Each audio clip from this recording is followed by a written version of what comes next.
Hey everyone, I'm Evan McCuen with RHED Properties, and here is video number 1 on wholesaling tips.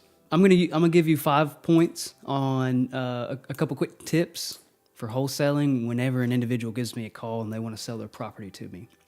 So one is I gather information and I want to build rapport immediately. The next is, while I'm on the phone with them, I'm gonna go ahead and I'm gonna do a little comparable analysis. Just kind of see what the properties are worth in the area, so I have a general idea. And then I'm going to go ahead and get an idea while I'm on the phone with them what the general condition of the property is. So I'm just kind of speculating at this point and just kind of formulating ideas. And then the last step is probably the most important, is set the appointment up as soon as possible, whether it's that day or tomorrow. Whenever you can get in that property, you want to get in as soon as you can. Okay, so when the lead comes in, a seller gives me a call, what I'm going to do is I'm going to try and build rapport pretty immediately.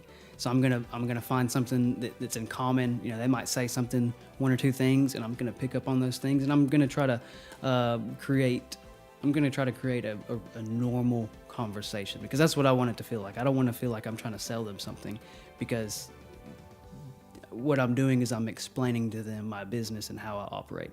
So just build rapport pretty quickly, find likability things that you'll have in common.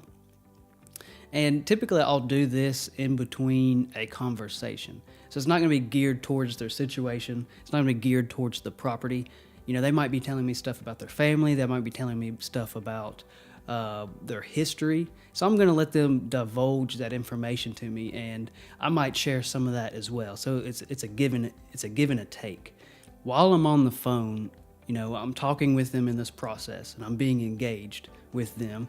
I'll go ahead and I'll start looking at what the property may be worth, as far as what the properties are selling for in that current area, in the condition that those properties are selling for, what individuals are doing to the properties, if they're updating, how are they doing? They're just cleaning them up.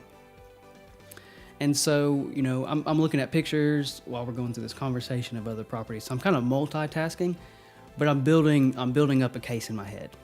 And the reason why I'm building up a case in my head is because I want to know, the next point is, I want to know what I can pay cash for this property, or if I need to be formulating another win-win situation or another option for this individual to really help them out. And so I've already gathered their situation. I've already gathered some of the concerns on the property. And now I already kind of know what the properties are worth in the area. So I kind of take all this information, I kind of put it together. That's when I start formulating kind of what I feel and what I think I can pay for this property. And it really does come down to numbers. So, and I won't actually know until I go physically view the property. So after I've done all of this, I'll set the appointment at the very end. And, I want them to be sure that I'm going to come when I say I'm going to come. And I'll even mention, hey, I'm going to follow up with you an hour or a couple hours before our appointment, just to make sure everything's okay, and make sure we're still having this appointment. Which also, that builds another layer of credibility, because they're like, oh, this guy's serious, and I want him to be on time. So he's following up with me, letting me know when he's coming, so I don't have any, this guy's just not going to knock on my door whenever. And so then it builds in that credibility, builds in some rapport, and also builds in some professionality, some professional ethics that goes along with it. I'll typically try to set the appointment up that day if I don't have anything going on, or as soon as they'll let me get in.